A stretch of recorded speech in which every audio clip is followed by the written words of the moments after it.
Жалал Абад шаарыбыздын борбордук көчөлөрүнүн бири болгон мурдагы Максим Горький, азыркы Ботокараев көчөсүн асфальттоо жумуштары аягына чыгып, бүгүн ачылуу аземи орун алды.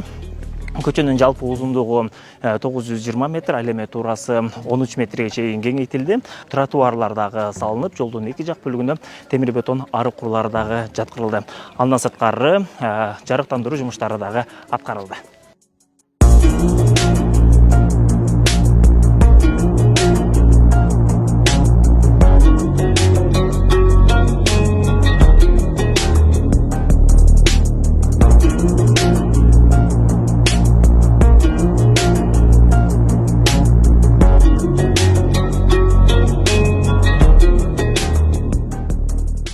Жалал Абад шаарында өзүм мындай айтканда 3 жылдан бери тынымсыз иштер болуп атат да. Жолдор ачылып атат, больницалар курулуп атат, мектептер салынып атат дегендей. Бала бакчалар, өндүрүштөр, жумушчу орундар түзүлүп атат.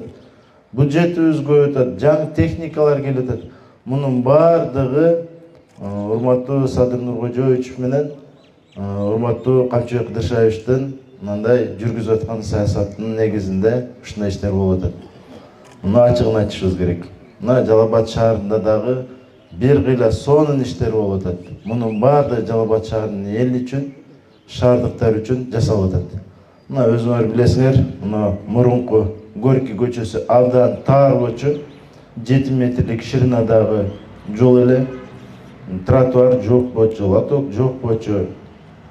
Мына ушуну Камчыбек Кыдыршаевичтин тапшырмасы менен ушул жолду чоңойтуп, жакшынакай кылып, лотокторду, тротуарларды кылып, элге жасап бергиле деген тапшырманын үстүндө биз мындай жакшынакай кылып, мына бүтүрүп, сиздерге бүгүнкү күнү колдонууга берип атабыз. Эми Кудай буйруса, бул жолдор менен чектелбейт. Быйылкы жылы 27 километр тротуар болот. Өзүбүздүн местный бюджеттин эсебинен 18 километр жол, Минтранстын эсебинен 10 километр мындай жолдор ачылат, Кудай буйруса. Жалал Абад шаарыбыз акыркы мезгилдерде кандай өнүгүп атат? Бир гана социалдык тармактарда эмес, жол курууда, элге шарт түзүүдө, көчөлөрдү кеңейтүүдө, койчу бардык тармактарда абдан жакшы өнүгүүлөр, өсүүлөр болуп аткандыгын көрүп атабыз. Мына сиздер менен биз күбөбүз.